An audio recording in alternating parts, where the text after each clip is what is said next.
Hi, Trevor Knight here. I want to give you a quick tip about how to properly rig your trolling motor for rough water situations. If you ever fish big bodies of water like Toledo Bend or Lake Champlain or the Great Lakes, even the Upper Bay here where I live, you're going to want to make sure that you have your trolling motor properly stowed and properly set up for rough water to avoid damaging your boat and your equipment. One of the first things you want to have if you're going to be fishing rough water is a longer shaft trolling motor. This is a 52 inch.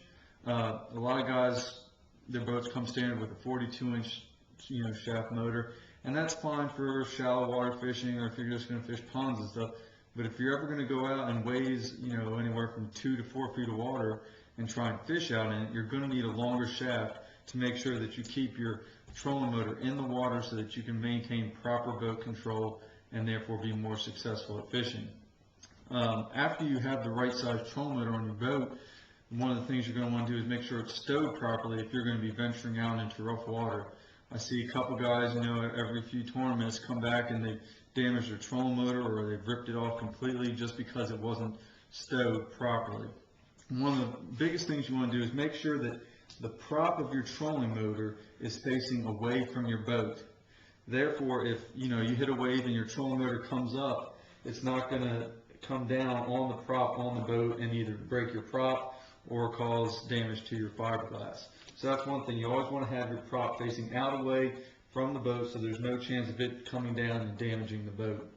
The second thing you're going to want, and most guys have this, is a strap down near the prop of your trolling motor, down near the head of it. And all you do is, you just have the strap that's secured underneath of the actual mount of the trolling motor.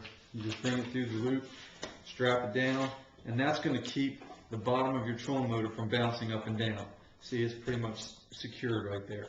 And that's one good thing to have. And a lot of guys have the stopper up near the actual head of the motor, and that's fine for waves from a foot to 2 foot. But the problem is that even though that thing stops your trolling motor from going down, it doesn't stop the head of your trolling motor from coming up. And if your trolling motor can bounce up and down a lot, what you're going to do is you're actually going to damage the pin that holds your trolling motor mount to the arm of your trolling motor. Or you could actually damage the fiberglass because the bolts are constantly going to get that pressure of it going up and down, and you might loosen the bolts or you might strip them out completely. So one of the best things I found for this is to actually get a ram mount. This is a special ram mount for trolling motors. And all the guys that fish up on the Great Lakes and up north, they all use this instead of that stopper, because when you secure this down, you have a ball here and then you attach a ball to your trolling motor. You crank that baby down and there's no way for your trolling motor to move up or down.